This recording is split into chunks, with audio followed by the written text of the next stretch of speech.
You can't just have a goal and not have an action plan of how to accomplish the goal. You can't just create a resolution or something that you would like to accomplish this new year if you don't really know the journey of what it's going to take to get there. A lot of us are just focused on the destination of what we hope to accomplish in the new year.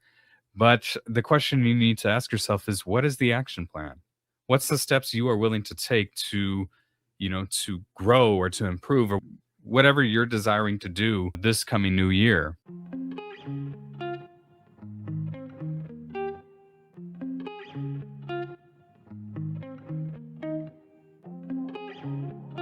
Welcome to the Free and Redeemed podcast. I am your host, Simon Andrade, and here on this specific show, we tackle over key topics that every single Christian struggles with. We bring in guests, we bring in godly wisdom, and more importantly, we bring in scriptures in the Bible to help you enhance your walk with God, bring in confidence, and put you into the direction of freedom and grace by the power of the Holy Spirit. If you're new to this platform, I encourage you to subscribe.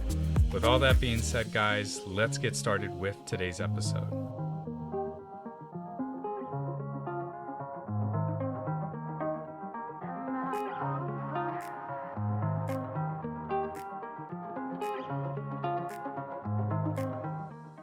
What is up, everyone? Welcome back to another episode of the Free and Redeemed podcast. Happy New Year. We are now in 2026. Hope you guys had a great holiday season, a great Christmas. I know my Christmas season was really great. Man, a lot's been happening and really excited about today's episode of what we're going to kick this new season of the Free and Redeemed podcast on. But before we get into that, hope you guys really enjoyed everything that we discussed all of the year of 2025 of the Free and Redeemed podcast. I know a lot of the content we covered was really just focusing on, different types of scenarios, which includes dating, toxic relationships, toxic cycles at your church, and so forth. But as for today, something that I've really been thinking about, really trying to plan as this podcast has been going on, and what I really want to speak on more is how important it is for me as a life coach and even as a mental health counselor to help any of my listeners really improve on one thing. And I could, just give a whole entire list of, just different scenarios, different areas, which includes, it could be your walk with God. It could be your, finding a career, improving your dating life, making new friends, and, how to forgive someone you're bitter at. And I really thought about it. It all comes down to one thing, which I think is the big factor, the determining factor of all that, and that is your self-esteem. So to kick off the first episode of 2026,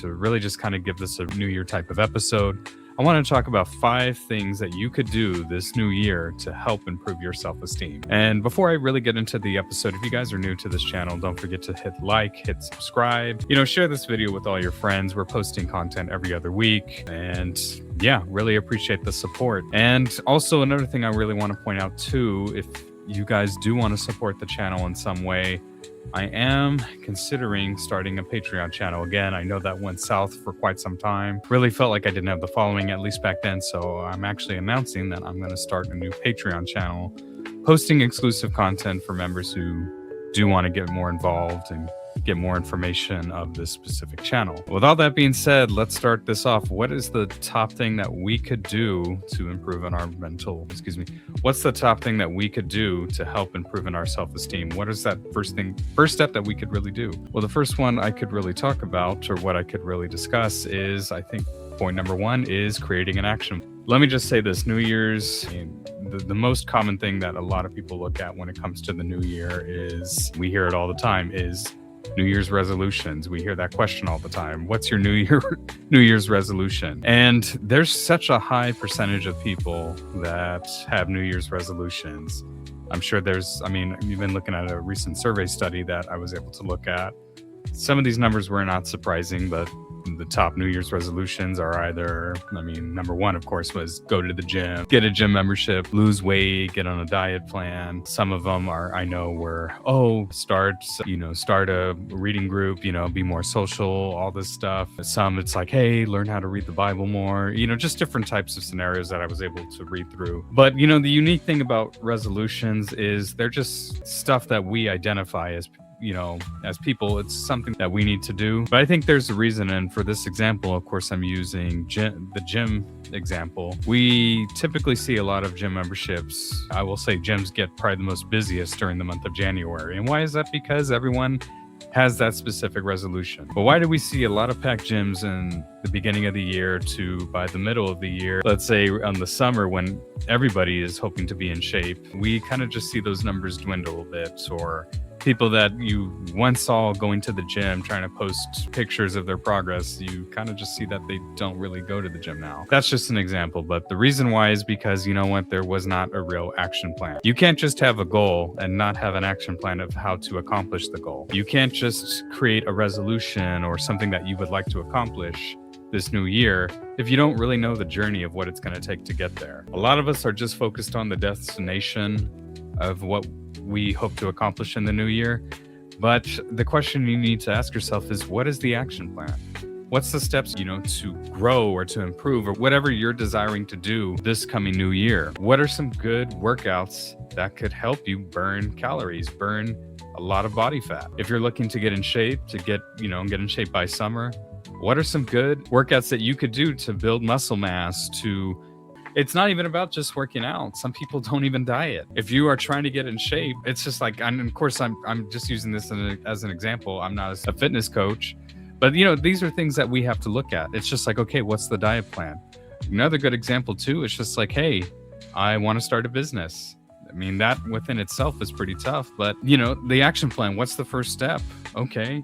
Learning about what kind of business I want to start. Well, what's the marketing plan? What are some simple steps that you could take place now in the month of January that could help you flourish and be consistent the rest of the year? And this is really important stuff that I really want to talk about, because this is something that I've really been struggling with, or something I was really struggling with over the years, is not creating a real action plan. Here's the thing about self-esteem is, if you don't have a high value about yourself, you're going to be stagnant. You're going to be stagnant and you're not going to want to take action. But when you learn how to take action, this is what's going to help you flourish this coming year. The second step, or the second encouragement that I could really give to help improve on your self-esteem is, this may be kind of changing the subject a bit, but I like to say, forgive and release. What do I mean when I say that? Years go by so fast. Guys, I look back on the year 2020 when COVID was a thing. COVID was about to be 6 years ago. Can you believe that? It feels like COVID just happened. And I can't believe that we're about a month away from February. And I remember that's when COVID was starting to reach the United States 6 years ago. And I remember that specific year in 2020, from 2019 going into 2020, one of the things I really remember about myself during that time was just kind of going through the tough, toxic relationships that I was going through during that time. And 2020 was a hard year for a lot of people. And I've been over this before. But the reason why I'm using this second point of forgive and release is because I feel like the reason why a lot of people go into a new year not really having any confidence in themselves, and in a way just prefer to be stagnant, or prefer to kind of just be in a comfortable spot and not even worry about a resolution plan or an action plan, is because the question really needs to be asked: are you still carrying baggage from the previous year? That's kind of the issue I think a lot of people have. So in this new year, I really encourage you, if you went through a tough year, because here's the thing, somebody may have a really great successful year, and not everybody does. There's some people that might have had a really terrible year last year in 2025. But if you went through a tough year, ask yourself the question, who do you need to forgive? What do you need to release? What do you need to surrender this coming year? Because here's the thing, if you're still carrying baggage from the previous year, it's not going to help you produce for the next year. So the second point is simply just forgive and release. I know forgiveness is not easy, and I've been through hundreds of subjects and different types of scenarios when it comes to forgiving somebody. And I get it's easier said than done. But you know what? If you're going to create an action plan for this new year in 2026, something that you should probably put on that list without a doubt is, what are the action steps that I could take to forgive somebody that you had a tough relationship with? Do you need to release, self-harm, self-shame, self-sabotage that you might have gone through in last year? All this stuff is important things to really consider, when you're coming in and starting a new year and overcoming what you went through in the last year. And that's something that I know that was really big on my mind. I know this is something that really has helped me over the years, because let me tell you something, the beginning of 2020 was not a good year for me from the start of January. And even though COVID wasn't fully a thing in the month of January in 2020, from what I remember, it was already off to a bad start. Why? Because I was already carrying baggage from the previous year in 2019 to 2020. And this is something that I want to take serious every single year.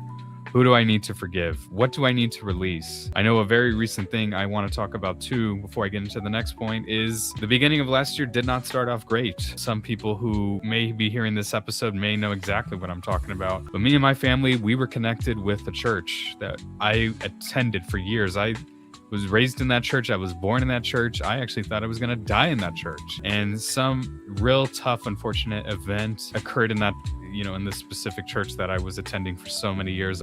It blows my mind how fast time really goes, but me and my family made the tough, and I really want to use that very strongly, the tough decision to move on and leave that church. And this was a very hard decision because I wasn't sure if this is something God was really leading me to do. But eventually, you know what, long story short, from the beginning of last year in 2025, the Lord opened the door for us to move on and move into the specific church and ministry that we're connected with now. And let me tell you guys, I can understand that. I'm going to tell you, this is something I am confident that I know the Lord led us to where we're at now. But now, I'm even speaking the second point to myself. I'm realizing there's a lot of people from this previous church that I need to forgive. And you know what? A lot of stuff I need to release from personal things about myself, which does involve, self-shame and everything that kind of occurred and stuff that I really wished would have been different during that specific time. So this is a big point I'm really emphasizing to you if you're listening to this episode. It's tough things like that could really occur, but it's important to forgive the people that you've been hurt by and release whatever you've been holding at. Number 3, and this is something that's also really big as well, is I like to say is be social. You know what causes somebody to be stagnant? You know what really affects somebody's self-esteem is when they're not social. You have to learn how to be social. Now, I get the whole entire thing.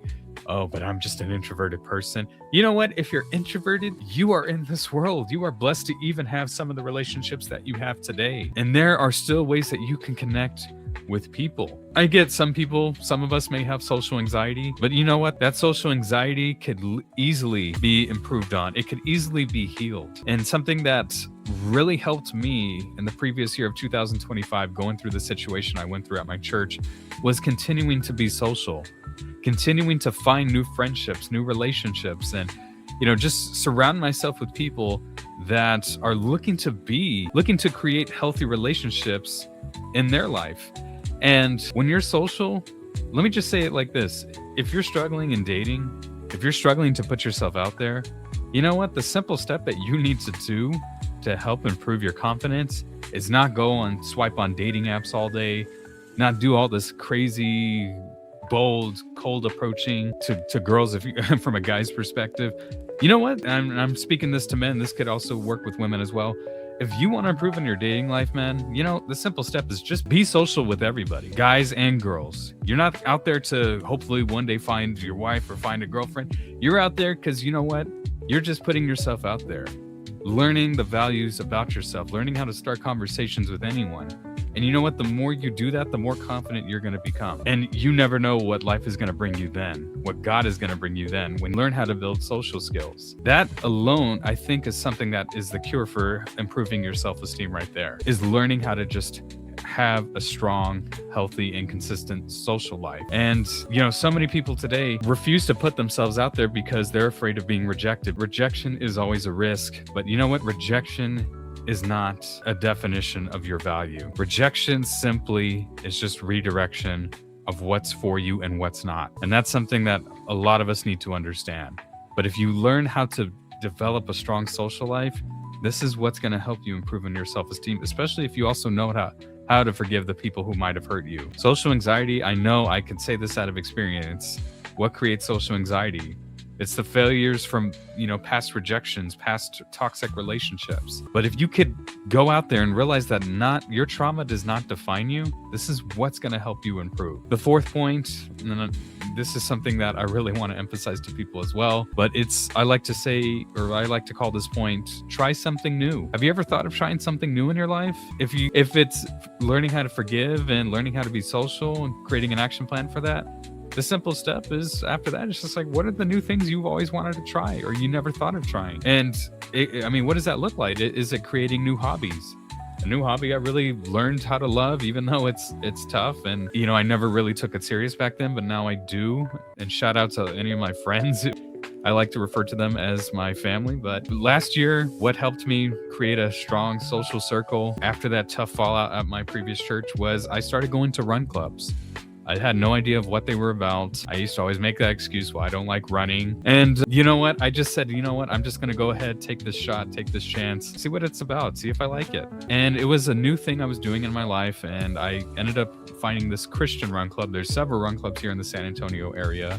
You're listening and you're from San Antonio. And the first run club I went to, it's referred to as Born Again Run Club. And I actually met the leader of that run club. Shout out to him. He's a really good friend of mine. He's in Baltimore. Last year it was in I believe October 2024. And he just felt that God called him in his heart to start this run club. And he just said, I just believe this was an opportunity to glorify God and bring everybody in God's family together. And man, I'm seeing how far this run club has gone. But let me just say this, it's a new thing that I started in my life last year. Man, it's been a blessing. Shout out to all the run club family. This is an opportunity, and this is what I'm talking about, guys. It's a new opportunity to do something new. And you know what? That's what it's about. That's what really being a Christian is all about, is becoming a new creation. And sometimes if you want to become a new creation, you have to be willing to do new things in your life and instead of staying stuck on the same cycle, the same routines. Maybe it could be a reading club, or is it connecting with another Bible study? Is it even maybe is God calling you to start a new business? Whatever it may be, do something you never thought you would do. That's what the best encouragement I could tell you.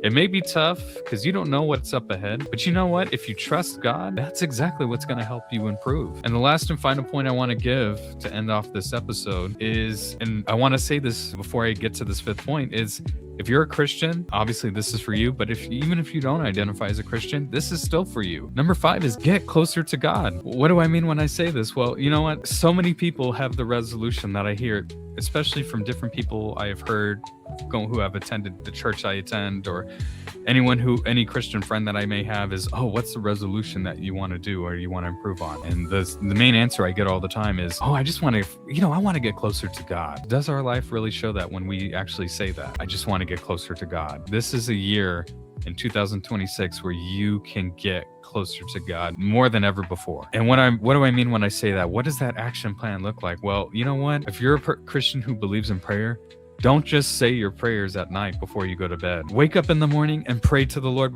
when you start your day. Whether if it's for an hour, if it's for 30 minutes, if it's 2 hours before you wake up and you have to get to work, whatever it may be, pray to end your day. Pray when you're driving home. You know what? Take that opportunity to pray and speak to God, because God is always listening. How many of us as Christians today believe in prayer, but do we actually take the time to pray? It's not like I guess I have to pray once a day. I'll just pray once a day and God, here's my time with you. No, we have access to God anytime we want. So pray whenever you have the opportunity. Don't just listen to Christian music. Invite the presence of God when you listen to Christian music. Don't just say, hey, I'm just here to listen to Caleb. You know what? Turn on your radio, turn on your speaker, turn on your iPhone, whatever it may be, your Spotify, and just, hey, God, I invite your presence. If I'm at work, if I'm at the gym, whatever it may be, this is an opportunity to invite the presence of God in your life. How many of us get distracted? Don't just read the Bible, study the Bible, apply the Bible to your life. The Bible is not just a book to read and say, that's a cool story about the Apostle Paul. No, this is the time to study. What is God speaking? What did he speak to David that he is speaking to me now? This is stuff that we could really find valuable as Christians, or as baby Christians, whatever it may be. Another thing too is, don't just go to church. Get involved with your church. It doesn't mean, hey, what can I do to serve? That's great if you feel like the Lord's calling you. Hey, are there other connect groups? Are there youth groups? What are ways that you can get connected at your church instead of just being a person who fills a seat on Sunday and goes home and lives life in a stagnant type of cycle? No, what is an opportunity for you to attend church, attend the body of Christ, and help you spiritually grow and help you get closer to God. And the last thing I want to say is, if you're going to do something new in your life, and if you haven't done this before, and I'm sure this is a very common thing that we do as Christians in the beginning, or a lot of Christians typically do in the beginning, is take the opportunity to fast. Fasting, and who knows, this may be what the next episode where we're going to focus maybe a little bit more on that. But if you have that opportunity to really help you get closer to God this year, start this year off by choosing to crucify your flesh and help you enhance and build in your walk with God. A lot of people have their own debates on fasting, what you should fast from. But I think, you know what, let me just say it like this. Fasting is an opportunity to draw you closer to God. Because here's the thing, when you learn how to die to yourself, when you learn how to tell yourself, no, this is what's going to help you get closer to God. Because the biggest person that's going to prevent you from getting closer to God is you. I'm going to say that again. The only person who's going to prevent you from getting closer to God, it's not the devil. It's not social media. I mean, all this stuff, yes, this could be the factors, or these could be the speed bumps, but the only person at the end of the day that can prevent you from getting closer to God is you. A lot of times today, as human beings, we are selfish, and all we think about most of the time is just us. Fasting makes us become less selfish. The more selfless we become, the more we become like Christ, because it really took God to have Jesus to have that selfless behavior to do what he did on the cross. And that's why I wonder, is the fasting that he did when he started his ministry, is that what led him to crucify his flesh by the time his crucifixion came? All of us want a resurrected destiny, but we don't want to go through a crucifixion process to do it. Fasting gives us that opportunity. So if your church is choosing to fast in the beginning of January, I encourage you, do that fast. And we're going to talk about what kind of fasts that you can do, whatever you feel called to do. But guys, these are the 5 things that can help you improve your self-esteem. If you decide to apply to all of them, whatever it may be, do you agree? Let me know in the comments. But with all that being said, thank you for tuning in for today's episode, and God bless everyone.